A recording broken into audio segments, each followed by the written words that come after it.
பன்னாட்டு அலகுமுறைகள். அலகுமுறை சிஜிஎஸ் நீளம் சென்டிமீட்டர், நிறை கிராம், காலம் வினாடி. அலகுமுறை எஃப்பிஎஸ் நீளம் அடி, நிறை பவுண்ட், காலம் வினாடி. அலகுமுறை எம்கேஎஸ் நீளம் மீட்டர், நிறை கிலோகிராம், காலம் வினாடி. அதாவது அந்த எழுத்தை டினோட் பண்ணுது. C for centimetre, G for gram, S for second, F for foot, P for pound, S for second, M for meter, K for kilogram, S for second. அப்படி அடிப்படை அளவுகளும் அவற்றின் அலகுகளும். அடிப்படை அளவு நீளம், அலகு மீட்டர், குறியீடு ஸ்மால் எம். அடிப்படை அளவு நிறை, அலகு கிலோகிராம், குறியீடு ஸ்மால் கே ஸ்மால் ஜி. அடிப்படை அளவு காலம், அலகு வினாடி, குறியீடு ஸ்மால் எஸ். அடிப்படை அளவு வெப்பநிலை, அலகு கெல்வின், குறியீடு கேப்ஸ் கே. அடிப்படை அளவு மின்னோட்டம், அலகு ஆம்பியர், குறியீடு கேப்ஸ் ஏ. அடிப்படை அளவு ஒளிச்செறிவு, அலகு கேண்டிலா, குறியீடு ஸ்மால் சி ஸ்மால் டி. அடிப்படை அளவு பொருளின் அளவு, அலகு மோல், குறியீடு ஸ்மால் எம் ஸ்மால் ஓ ஸ்மால் எல்.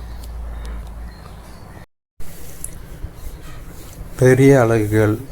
கிலோமீட்டர் மதிப்பு மீட்டரில் 10⁻³ மீட்டர். வானியல் அலகு ஏயு 1.496 என்று 10⁻11 மீட்டர். ஒளியாண்டு 9.46 என்று 10⁻15 மீட்டர். விண்ணியல் ஆரம் 3.08 என்று 10⁻16 மீட்டர். நமக்கு மிக அருகில் உள்ள நட்சத்திரம் ஆல்ஃபா சென்டாரி. சூரியனிலிருந்து 1.34 விண்ணியல் ஆர தொலைவில் இது உள்ளது. இரவு நேரங்களில் நமது வெறும் கண்ணிற்கு தெரியும் நட்சத்திரங்கள் சூரியனிலிருந்து 500 விண்ணியல் ஆர தொலைவிற்குள் உள்ளன. ஸோ நமக்கு மிக பக்கத்தில் இருக்கிற நட்சத்திரம் என்னென்னா ஆல்ஃபா சென்டாரி.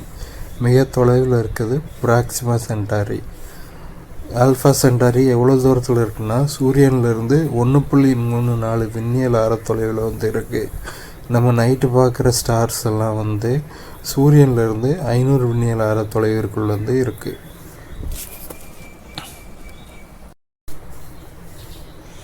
சிறிய அலகுகள்.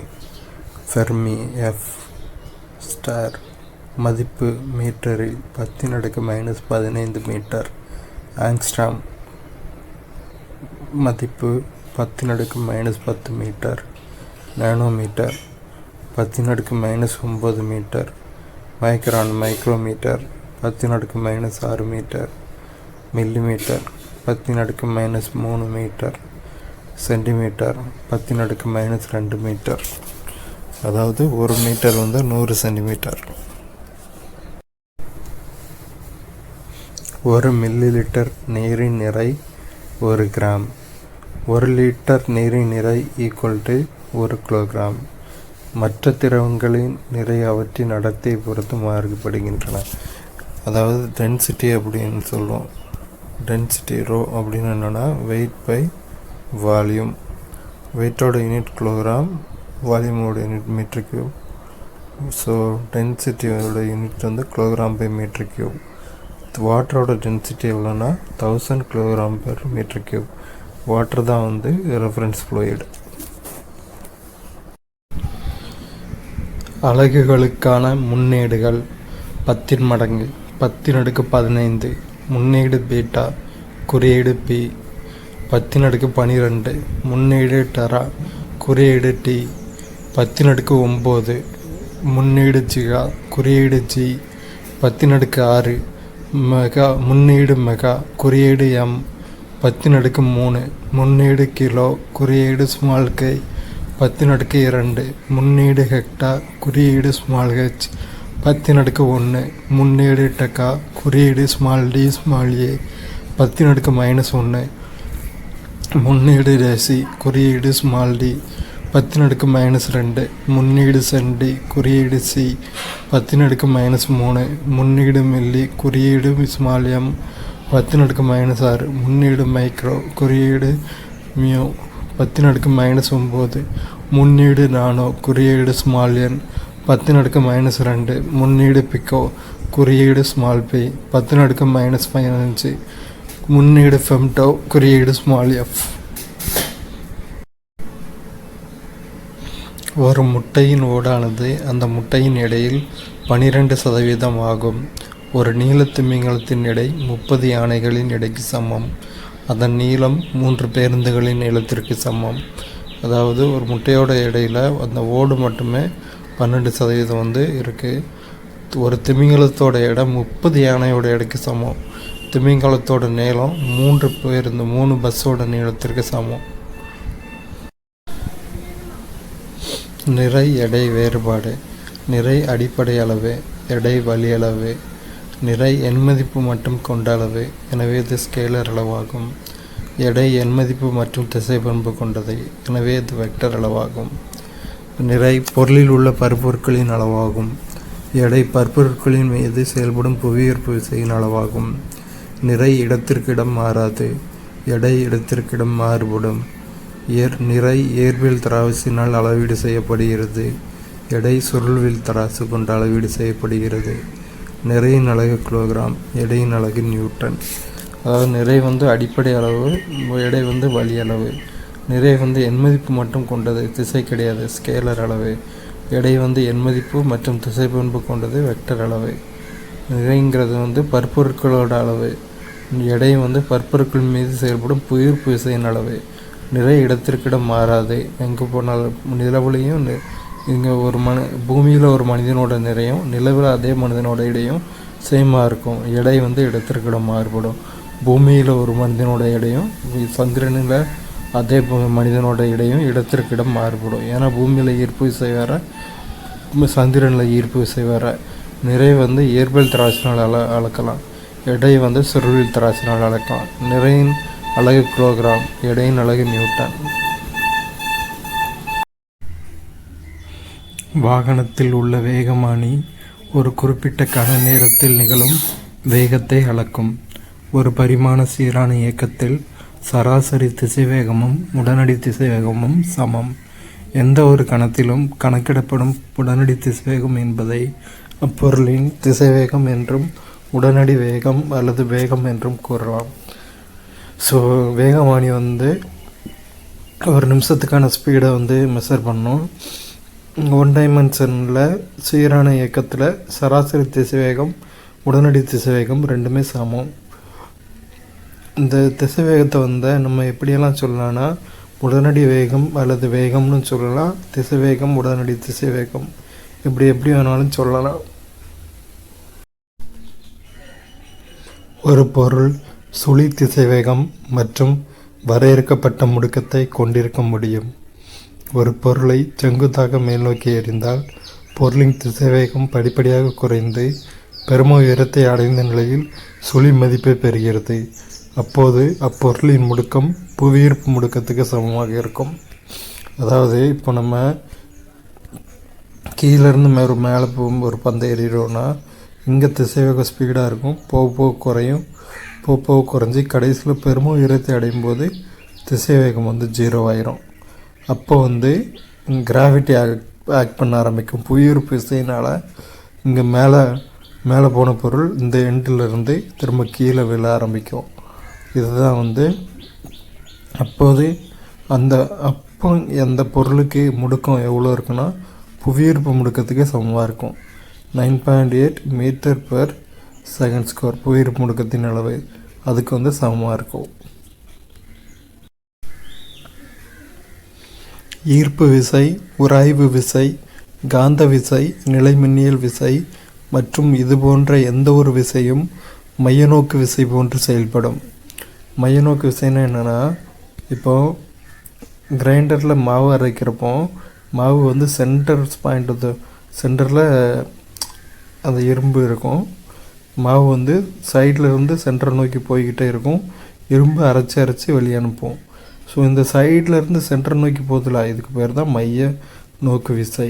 இதுவே சென்டர்லேருந்து சைடை நோக்கி வந்துச்சுன்னா அது மைய விலக்கு விசை. பஸ்ஸில் டேர்னிங்கில் திரும்பும்போதும் மைய நோக்கு விசை, மைய விலக்கு விசை செயல்படுது. இந்த எல்லா வகையான விசைகளுமே ஈர்ப்பு விசை, உராய்வு விசை, காந்த விசை, நிலமின்னல் விசை, எந்த விசைனாலுமே அது வந்து மையநோக்கு விசை போன்று செயல்படும்.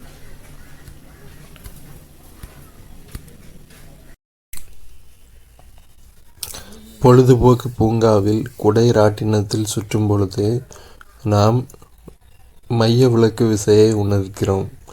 குடை ராட்டினம் ஒரு செங்குத்து அச்சை பற்றி சுழலும் போது நாம் ஒரு வெளிநோக்கிய திசையில் ஏற்படும் இழு விசையை உணர்கிறோம். இது மைய விலக்கு விசையினால் ஏற்படுவதாகும். மைய விலக்கு விசைனா என்னென்னா, இப்போ குடை ராட்டினம் இருக்கும், சுற்றி இது இருக்கும், இதிலேருந்து நம்ம சுற்றிக்கிட்டு இருக்கும்போது இங்கேருந்து சுற்றிக்கிட்டே இருக்கும்போது வெளியே தள்ளும், இப்படி வெளியே தள்ளிக்கிட்டே இருக்கும். அதுதான் வந்து மைய விலக்கு விசை. ராட்டினத்தில் சுற்றினவங்களுக்கு தெரியும், வெளியே நோக்கி ஒரு விசை செயல்படுத்தும். அதுதான் மைய விலக்கு விசை, குடை ராட்டினம். ஒரு சிறிய ஆணி நமது உடலை துளைக்கும் போது வலியை உணர்கிறோம். ஆனால் சிலர் ஆணிப்படுக்கையில் படுத்தாலும் அவர்கள் உடலில் எந்தவித பாதிப்பும் ஏற்படாமல் இருக்கிறது. ஏனெனில் அவர்கள் உடல் ஆணியை தொடும் பரப்பானது அதிகமாக உள்ளது.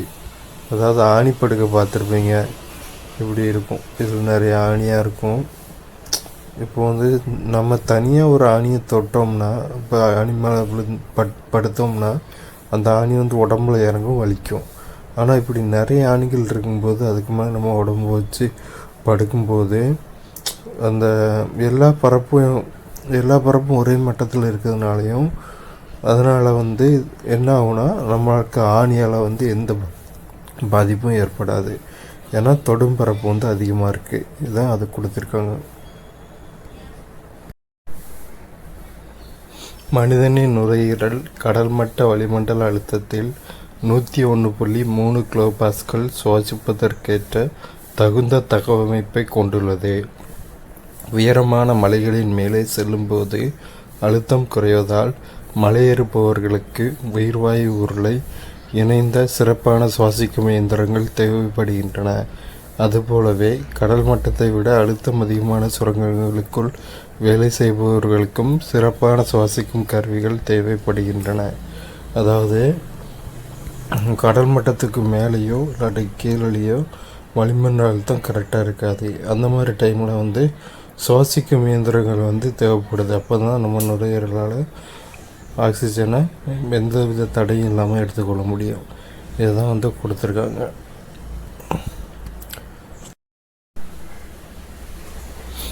எரிபொருள் நிரப்பும் இடங்களில் வாகனங்களின் டயர் அழுத்தம் PSI என்னும் அலகுகளில் குறிப்பிடப்படுகிறது. PSI என்னும் அலகு ஒரு அங்குலத்தில் செயல்படும் ஒரு பாஸ்கல் அழுத்தமாகும். இது அழுத்தத்தை அளக்கும் ஒரு பழமையான முறையாகும்.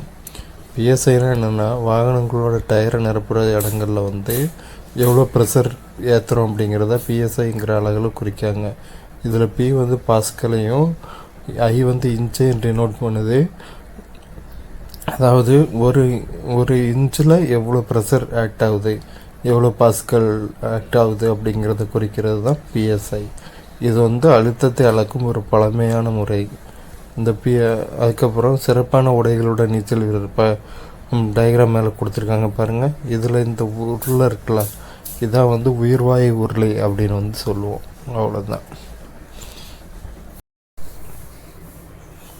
நன்னீரை விட உப்பு நீர், அதாவது கடல் நீர் அதிகமான மிதப்பு விசையை ஏற்படுத்தும். ஏனெனில் மிதப்பு விசையானது பாய்மங்களின் பருமனை சார்ந்தது போல அதன் அடர்த்தியையும் சார்ந்துள்ளது.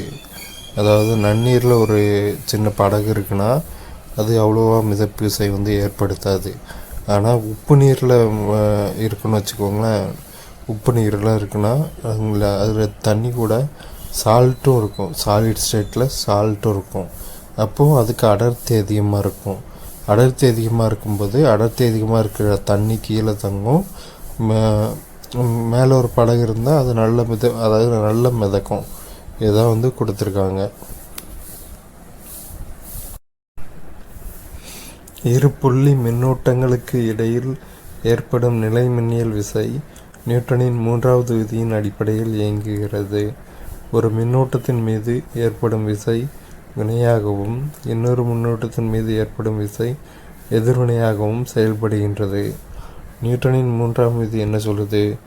ஒவ்வொரு வினைக்கும் அதற்கு சமமான ஆனால் எதிர்திசையில் நிகழும் ஒரு வினை உண்டு அப்படின்னு சொல்லுது. அதே மாதிரியே நிலை மின்னியல் விசையை அதே மாதிரியே செயல்படுது.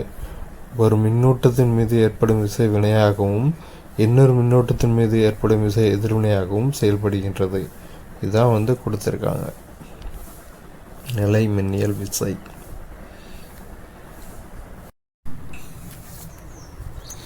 மின்னியக்கு விசை மின்னழுத்த வேறுபாடு இரண்டிற்குமான வேறுபாடு. இரண்டையுமே அளவிட வோல்ட் என்ற அலகையே பயன்படுத்துவதால் இவை இரண்டும் ஒன்று போல தோன்றும். ஆனால் உண்மை அதுவல்ல. மின்னாற்றல் மூலம் ஒன்று மின்சுற்றின் வழியே மின்னோட்டத்தை செலுத்தாத நிலையில் அதன் முனைகளுக்கு குறுக்கே காணப்படும் மின்னழுத்தங்களின் வேறுபாடு மின்னியக்கு விசை எனப்படும். மாறாக மின்னாற்றல் மூலமானது மின்கருவிகளின் வழியாகவோ அல்லது ஒரு மின்சுற்றிலோ மின்னோட்டத்தை செலுத்தும் நிலையில் அதன் முனைகளுக்கு குறுக்கே காணப்படும் மின்னழுத்தங்களின் வேறுபாடு மின்னழுத்த வேறுபாடு எனப்படும். அதாவது ரெண்டுமே ரெண்டு முனைகளுக்கு இடையில் இருக்கிற மின்னழுத்த வேறுபாடு தான். ரெண்டுக்குமே சேம் யூனிட் தான், வோல்ட்டு தான். ஆனால் மின்னோட்டத்தை செலுத்தாத நிலையில் அந்த டிஃபரன்ஸ் மின்னியக்கு விசை. மாறாக மின்கருவிகளின் வழியாகவோ அல்லது ஒரு மின்சுற்றிலோ மின்னோட்டத்தை செலுத்தும் நிலையில் உள்ள வேறுபாடு மின்னழுத்த வேறுபாடு. மின்னோட்டம் செல்லாத நிலையில் மின்னியக்கு விசை, மின்னோட்டம் செல்லும்போது மின்னழுத்த வேறுபாடு. ரெண்டுக்குமே யூனிட் சேம் தான், வோல்ட்டு தான். ரெண்டுமே இருமுனைகளுக்கு இடையே காணப்படும் மின்னழுத்த வேறுபாடு தான். மனித உடலில் மின்னூட்ட துகள்களின் இயக்கத்தால் மிகவும் வலிமை குன்றிய மின்னோட்டம் உருவாகிறது. இதை நரம்பு இணைப்பு சைகை என்பர். இத்தகைய சைகைகள் மின்வேதி செயல்களால் உருவாகின்றன. மூளையிலிருந்து பிற உறுப்புகளுக்கு நரம்பியல் மண்டலம் மூலமாக இவை பயணிக்கின்றன. அதாவது நம்ம தலையில் சீப்பை வச்சு ஆறிட்டு கையில் முடிக்கு பக்கத்தில் கொண்டு போகும்போது முடி அப்படியே புல்லரிச்ச மாதிரி முடியலாம் மேலே எழும்பும். இதுதான் மின்வேதி செயல் நம்ம உடம்பில் உருவாதல். இதுதான் அதுக்கு எடுத்துக்காட்டு.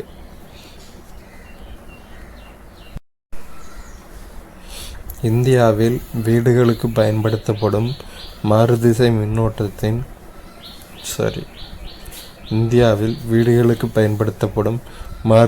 மின்னோட்டத்தின் மின்னழுத்தம் மற்றும் அதிர்வெண் முறையே 220 வால்ட் 50 ஹெர்ட்ஸ் ஆகும். மாறாக அமெரிக்க ஐக்கிய நாடுகளில் அவை முறையே 110 வால்ட் மற்றும் 60 ஹெர்ட்ஸ் ஆகும். அதாவது இந்தியாவில் யூஸ் பண்ணுற மின்னழுத்த வேறுபாடு எவ்வளோன்னா 220 வால்ட், அமெரிக்காவில் 110 வால்ட். அதுவே அதிர்வெண் பார்த்தீங்கன்னா இந்தியாவில் 50 ஹெர்ட்ஸ், அமெரிக்காவில் 60 ஹெர்ட்ஸ்.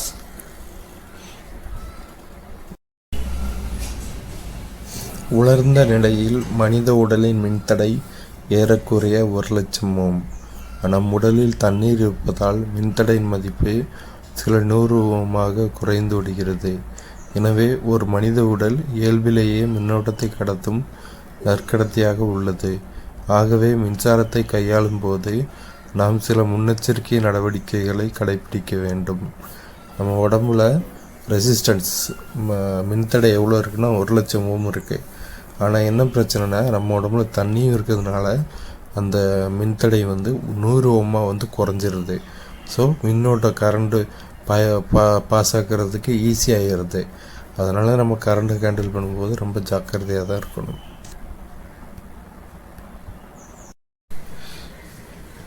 சில கடலாமைகள் லாஜர்ஹட் கடலாமை அவை பிறந்த கடற்கரையோரம் பல ஆண்டுகளுக்கு பிறகும் முட்டையிடுகின்றன. ஒரு ஆராய்ச்சியில் ஆமைகள் தங்களது பிறந்த கடற்கரையை கண்டறிய புவிக்காந்த உற்பத்தித்தல் எனும் முறையை கையாளுகின்றன என்று கூறப்படுகிறது. இந்த ஆமைகள் புவியின் பல்வேறு இடங்களில் உள்ள காந்தப்புல வலிமையை நினைவில் கொள்ளும் ஆற்றல் உடையவை. இந்த நினைவாற்றல் அவை தாயகத்திற்கு திரும்புவதற்கு உதவுகிறது. ஸோ என்ன மெத்தட்னா புவிக்காந்த உற்பத்தித்தல். ஒவ்வொரு இடத்துலையும் இருக்கிற காந்தப்புல வலிமையை ஆமைகள் நினைவில் கொள்ளுது. இதனால் எத்தனை வருஷம் கழிச்சினாலும் தன்னோட பிறந்த இடமா இருந்தாலும் அந்த இடத்துக்கு போய் முட்டையிடும் வழக்கத்தை ஆமைகள் கொண்டிருக்கு.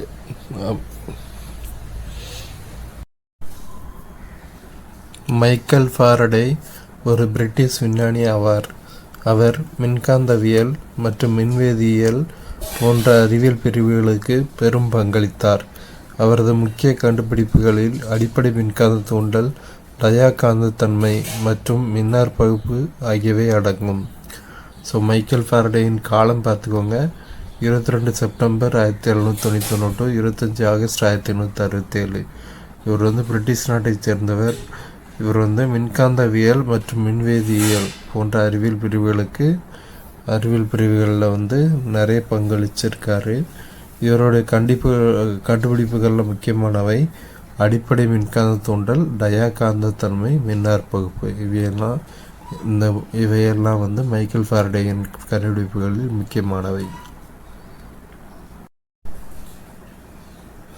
ஒரு ஏற்று மின்மாற்றி மின்னழுத்தத்தை அதிகரிக்கிறது, ஆனால் மின்னோட்டத்தை குறைக்கிறது மற்றும் மறுதலையாகவும் அமையும்.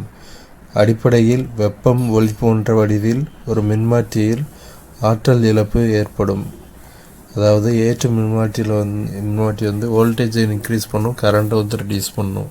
இதுக்கு ரிவர்ஸாகவுமே நடக்கும். வெப்பம் ஒளி போன்ற வடிவங்களில் மின்மாற்றியில் எனர்ஜி லாஸ் நடக்கும். அவசர கால ஊர்திகளின் முன்புறம் ஆம்புலன்ஸ் எனும் வார்த்தை வலமிருந்த இடமாக பெரிய எதிரொலித்த எழுத்துக்களில் எழுதப்பட்டிருக்கும். ஏன்னா முன்னாடி ஆம்புலன்ஸ் இந்த மாதிரி ஆரம்பித்து இங்கே முடிய எழுதியிருக்கும். ஏன்னா இப்படி எழுதினா தான் முன்னாடி போகிற வாகனத்தில் பார்க்கும்போது ஆம்புலன்ஸுங்கிற வார்த்தை இப்படி மிரரில் கிடைக்கும். அப்போ நம்ம ஆம்புலன்ஸ் வருது அப்படிங்கிறத புரிஞ்சுக்கலாம். இதனால தான் இப்படி யூஸ் பண்ணுறாங்க. வானில் உள்ள பொருட்கள் ஈரிலா தொலைவில் உள்ளன. இதில் ரீ தப்பு, இந்த ரீ ஒரு ஈரிலா. எனவே குழியாடி ஏற்படுத்தும் பிம்பம் தலைகீழாகவும் சிறியதாகவும் இருக்கும்.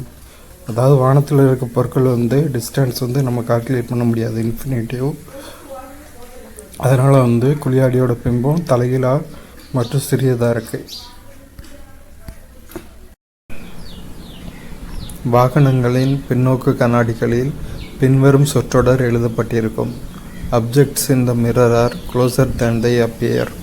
ஆடியில் பிம்பம் தோன்றும் தொலைவை விட பொருட்கள் மிக அருகில் உள்ளன.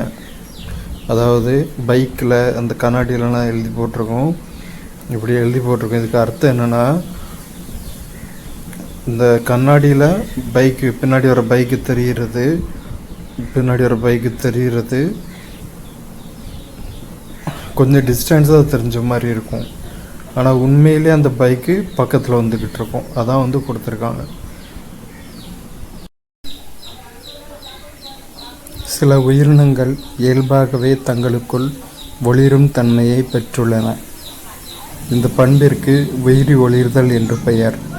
கடலின் அடி ஆழத்தில் ஒளி குறைந்த பகுதியில் வாழக்கூடிய சில வகையான புழுக்கள், மீன், ராட்சத சிப்பி மீன், நட்சத்திர மீன் போன்ற உயிரினங்கள் மற்ற உயிரினங்களிடமிருந்து தங்களை தற்காத்து கொள்ள இத்தகைய மின்னுகின்ற அல்லது ஒளிரும் பண்பை பெற்றுள்ளன.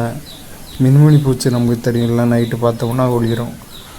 இது மூலமான ஃபோட்டோலிமினசன்ஸ் மூலமாக. அதே மாதிரி தான் கடலுக்கடியில் வாழ்கிற சில வகை புழுக்கள், மீன், ராட்சத சிப்பி மீன், நட்சத்திர மீன், இந்த உயிரினங்கள்லாம் ஒளிரும் தன்மையை பெற்றுள்ளன. இதுதான் கொடுத்துருக்காங்க ஃபோட்டோலிமினசன்ஸ். இதுக்கு உயிரி ஒளிர்தல் அப்படின்னு பெயர்.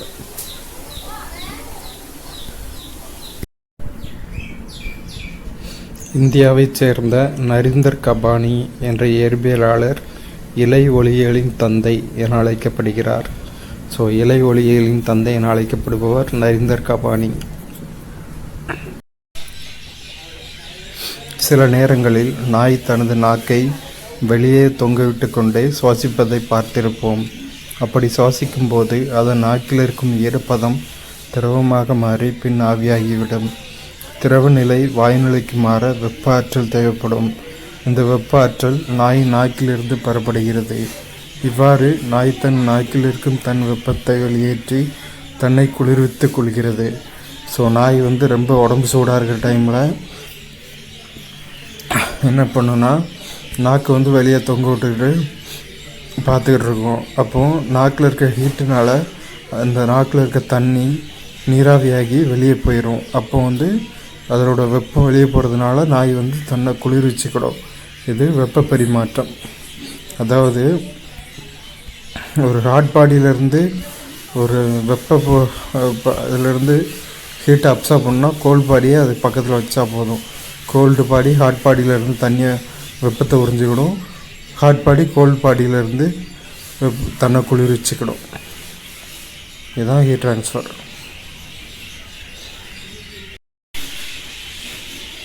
விறகு அடுப்பை பயன்படுத்தும் போது வெப்பம் பரவும் 3 வழிகளையும் நாம் பார்க்கலாம். விறகினை எரிக்கும் போது ஒரு முனையிலிருந்து மறுமுனைக்கு வெப்ப கடத்தல் மூலம் வெப்பம் பரவுகிறது. எரியும் விறகின் மேற்பகுதியில் இருக்கும் காற்று வெப்பமாகி மேலெழுந்து செல்வதால் வெப்பச்சலனம் மூலம் வெப்பம் கடத்தப்படுகிறது. வெப்ப கதிர்வீச்சினால் அடுப்பிலிருந்து வரும் வெப்பத்தை நாம் உணர முடிகிறது. அதாவது இப்படி ஒரு அடுப்பு இருக்குன்னு வச்சுக்கோங்க. அதில் ஒரு சட்டியில் நம்ம தண்ணி வச்சுருக்கோம். இப்போ விறகு இருக்குன்னு வைங்க. விறகோட ஒரு எண்ட்லேருந்து அதர் எண்டுக்கு ஹீட் ட்ரான்ஸ்ஃபர் நடக்கும். இது வந்து கண்டக்ஷன், வெப்ப கடத்தல். இதில் உள்ள காற்று ஆவியாகி மேலே போகும். அது வந்து கன்வெக்ஷன், வெப்பச்சலனம். அடுத்து நமக்கு அந்த ஹீட்டை வந்து ஃபீல் பண்ண முடியும். ஏர் மூலமாக, காற்றின் மூலமாக எந்த ஒரு ஊடகமும் இல்லாமல் வெப்பம் வந்து பரவும். அது வந்து வெப்ப கதிர்வீசல், ரேடியேஷன். இப்படி 3 வகையான ஹீட் ட்ரான்ஸ்ஃபர் மெத்தட்லேயும் வெப்பம் வந்து ட்ரான்ஸ்ஃபர் ஆகும்.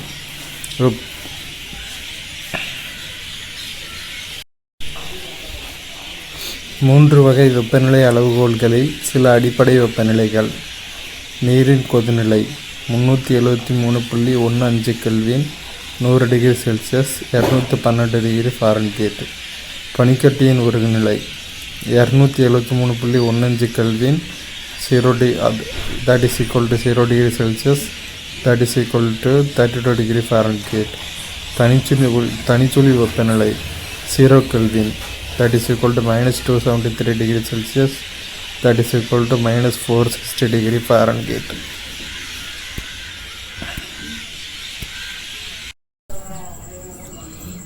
பல்வேறு நிலைகளில் இருக்கும் நீரின் தன்வெப்ப திறன். நீர் திரவ நிலையில் இருக்கும்போது 4200 joule kilogram inverse K inverse kelvin inverse. பனிக்கட்டி திடைநிலையில் இருக்கும்போது 2100 ஜூல் பெர் கிலோகிராம் கெல்வின். நீராவி வாயு நிலையில் இருக்கும்போது 460 ஜூல் பெர் கிலோகிராம் கெல்வின். ஒளியானது காற்றை விட 5 மடங்கு வேகமாக நீரில் பயணிக்கும். கடல் நீரில் ஒளியின் வேகம் மிக அதிகமாக இருப்பதால் கடல் நீருக்குள் 1000 கிலோமீட்டர் தொலைவில் இருக்கும் 2 திமிங்கலங்கள் ஒன்றுடன் ஒன்று எளிதில் பேசிக்கொள்ள முடியும். கடல் நீரில் ஒளியின் வேகம் 5500 கிலோமீட்டர் பெர் மணி. ஒளி வந்து வெறும் காற்றில் விட தண்ணியில் 5 மடங்கு வேகமாக வருமா. கடல் நீரில் ஒளியின் வேகம் 5500 கிலோமீட்டர் பெர் மணி, மிக அதிகமாக இருக்குது. கடல் நீருக்குள்ளே 1000 கிலோமீட்டர் டிஸ்டன்ஸில் இருக்கக்கூடிய 2 டால்ஃபின்ஸ் கூட ஒன்றுக்கு ஒன்று பேச முடியுமா. ஏன்னா இந்த ஒளியின் வேகம் அதிகமாக இருப்பதால்.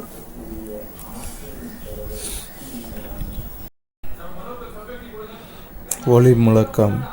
ஒரு பொருளின் வேகமானது காற்றில் ஒளியின் வேகத்தை விட அதிகமாகும் போது அது மீயொலி வேகத்தில் செல்கிறது. காற்றில் ஒளியின் வேகம் 300 மீட்டர் வினாடி இன்வெர்ஸ். துப்பாக்கி குண்டு, ஜெட் விமானம், ஆகாய விமானங்கள் போன்றவை மீயொலி வேகத்தில் செல்பவை ஆகும்.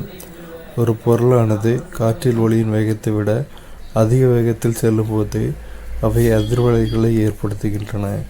இவ்வதிர்வலைகள் அதிக ஆற்றலை பெற்றிருக்கும். இவ்வதிர்வலைகளால் காற்றில் ஏற்படும் அழுத்த மாறுபாட்டின் காரணமாக அவை கூர்மையான மற்றும் உரத்த ஒளியை உண்டாக்குகின்றன. இதனை ஒளி முழக்கம் என்கிறோம்.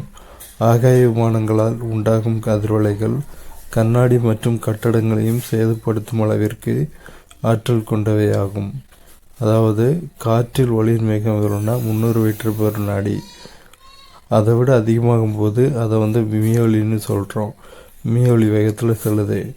மியொலி வேகத்தில் செல்கிறதுக்கு எக்ஸாம்பிள் துப்பாக்கி குண்டு, ஜெட் விமானம், ஆகாய விமானங்கள். மியொலி வேகத்தில் செல்லும்போது அவை அதிர்வலைகளை ஏற்படுத்தும். இந்த அதிர்வலைகளுக்கு ஆற்றல் அதிகமாக இருக்கும். இந்த அதிர்வலைகளால் காற்றில் ஏற்பட ப்ரெஷர் டிஃப்ரென்ஸ்னால அவை கூர்மையான மற்றும் உரத்த ஒலியை உண்டாக்கின்றன. ரொம்ப அதிகமான சவுண்டு கேட்கும். ஃப்ளைட்டு வானத்தில் போகும்போது பாருங்கள், ரொம்ப அதிகமான சவுண்டு கேட்கும். இதைத்தான் நம்ம ஒலி முழக்கம் அப்படின்னு சொல்கிறோம். ஆக ஃப்ளைட்டினால் உண்டாகக்கூடிய அதிர்வலைகள் கண்ணாடி கட்டடங்களை சேதப்படுத்தும் அளவிற்கு ரொம்ப ஹை பவர் உள்ள எனர்ஜி கொண்டது. ஒரு அபாய பதிவு பார்ப்போம். நீண்ட நேரம் காதுகள் பொறியை பயன்படுத்தும் போது உட்செவி பகுதியில் தொற்று ஏற்படுவதுடன் செவிப்பறை பாதிக்கப்படும் நிலையும் உருவாகும். இயர்ஃபோன் யூஸ் பண்ணால் நாம் சாலைகளில் செல்லும் போதும் சிக்னலை கடக்கும் போதும் காதுகள் பொறியை பயன்படுத்தினால் நம் பாதுகாப்பு கேள்விக்குறியாகிறது. நம்ம அப்படியே பாட்டை கேட்டுகிட்டே போனோம்னா வண்டி சத்தம் கேட்காது, வண்டியில் மாட்டிக்கிடும். தூங்கும்போது காதுகள் பொறியை பயன்படுத்துவது பேராபத்தினை ஏற்படுத்தும். ஏனெனில் அதனுள் மின்சாரமானது செல்கிறது. இயர்ஃபோன் வெடிக்கக்கூட வாய்ப்பு இருக்குது. அதிகமான பயன்பாடு எரிச்சலையும் உண்டு பண்ணலாம். ஆகவே காதுகள் பொறியை பயன்படுத்துவதை முடிந்தவரை தவிர்க்க வேண்டும். அதனால் இயர்ஃபோன் முடிந்த வரைக்கும் அதிகமாக யூஸ் பண்ணாமல் இருக்கிறது ரொம்ப நல்லது.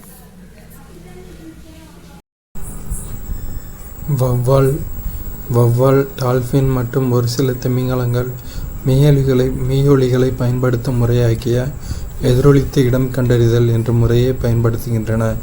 இதன் மூலம் பொருட்களை அடையாளம் கண்டு கொள்கின்றன. எதிரொலித்த இடம் கண்டறிதல் மூலம் வௌவால்கள் இருட்டான குகைகளில் பயணிப்பதோடு தங்களுக்கு தேவையான இரையையும் பெற்றுக்கொள்கின்றன. டால்ஃபின்கள் மற்றும் திமிங்கலங்கள் தண்ணீருக்கு அடியில் மீயொலி அதிர்வெண்களை கொண்ட ஒலியை எழுப்பி அதன் மூலம் பயணிக்கின்றன. மேலும் தங்களுக்கு தேவையான இரையையும் தேடிக்கொள்கின்றன. வௌவால் ஒலி எழுப்பும். வௌவாலுக்கு கண்ணு தெரியாது, ஆனால் அதனால் ஒலி எழுப்பும். வௌவால் ஒலி எழுப்பும்.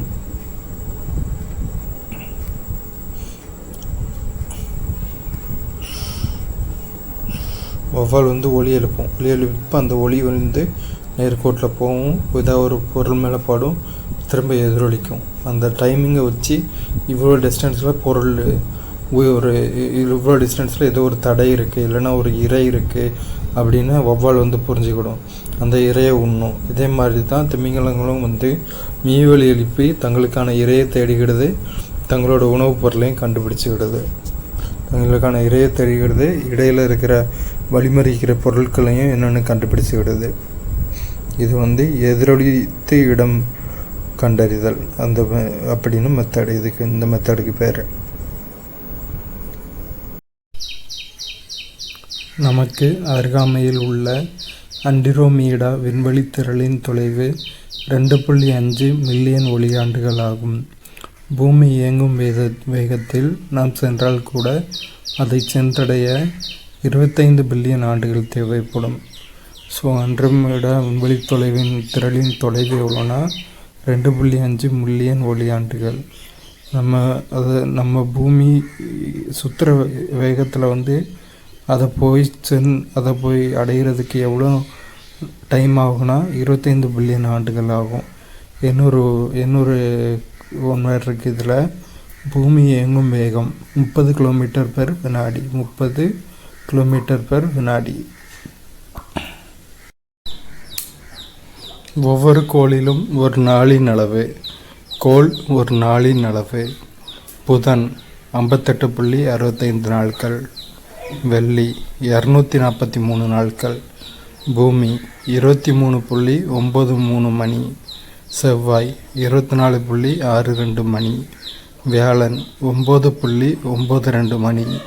சனி 10.23 மணி. யுரேனஸ் 17 மணி. நெப்டியூன் 18 மணி. காஸ்மிக் ஆண்டு நொடிக்கு 250 கிலோமீட்டர் வேகத்தில் பால்வெளி வீதியை சுற்றி வர பூமி எடுத்துக்கொள்ளும் காலம் காஸ்மிக் ஆண்டு எனப்படும். இது 225 மில்லியன் புவி ஆண்டுகளுக்கு சமம். ஸோ பூமி பால்வெளி வீதியை சுற்றி வர எடுத்துக்கொள்ளும் காலம் தான் காஸ்மிக் ஆண்டு. இந்த காஸ்மிக் ஆண்டோட அளவு 225 மில்லியன் புவி ஆண்டுகளுக்கு சமம். பூமி பால்வெளி வீதியை மணிக்கு 9 லட்சம் கிலோமீட்டர் அப்படிங்கிற ஸ்பீடில் சுற்றிட்டு வருது.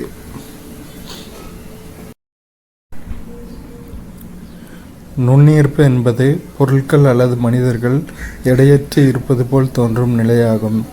விண்வெளி வீரர்களும் ஒரு சில பொருட்களும் விண்வெளியில் மிதக்கும் போது நுண்ணீர்ப்பின் விளைவுகளை நாம் அறியலாம். நுண்ணீர்ப்பு என்றால் மிகச்சிறிய ஈர்ப்பு என்று பொருள்படும். நுண்ணீர்ப்புனா என்ன அர்த்தம்னா மிகச்சிறிய ஈர்ப்பு, அதாவது எடையற்றது மாதிரி இருக்கும், ரொம்ப கம்மியாக இருக்கும், மிக மிக குறைந்த ஈர்ப்பு விசையினால் இப்படி இருக்கும். நம்ம நியூஸ்லலாம் இப்போ ஸ்பேஸில் ஆஸ்ட்ரோனட்ஸ் போகும்போது பார்த்தோன்னா தெரியும், அவங்க அந்த கலனுக்குள்ளே விண்வெளிக்கு போகிற கலனுக்குள்ளே ஆஸ்ட்ரோனட்ஸ் பறந்துக்கிட்டு இருப்பாங்க. பொருட்களும் அந்த கலனுக்குள்ளே மிதந்த மாதிரி இருக்கும். இதுக்கு காரணம் விண்வெளியில் நிலவர மிக குறைந்த ஈர்ப்பு விசை தான் காரணம். இதைத்தான் மிக நுண்ணிய ஈர்ப்புன்னு சொல்கிறோம். பொருட்களோ மனிதர்களோ அங்கே எடையற்றதாக தோன்றும், எடை ரொம்ப கம்மியாக தோன்றும், கம்பேரிட்டிவ்லி வெரி லெஸ். அனைத்து விண்மீன்களும் கிழக்கிலிருந்து மேற்காக நகர்வது போல் தோன்றினாலும் ஒரே ஒரு விண்மீன் மட்டும் நகராமல் உள்ளது போல் தெரியும். அது துருவ விண்மீன் என்று அழைக்கப்படுகிறது. நிலையாக அமைந்துள்ள புவியின் சுழலச்சிற்கு நேராக அமைந்திருப்பதால் துருவ விண்மீன் ஒரே இடத்தில் உள்ளது போல் தோன்றுகிறது. புவியின் தெற்கு அரைக்கோளத்திலிருந்து துருவ விண்மீன் தெரிவதில்லை. அதாவது எல்லா வகையான விண்மீன்களும் கிழக்கிலிருந்து மேற்காக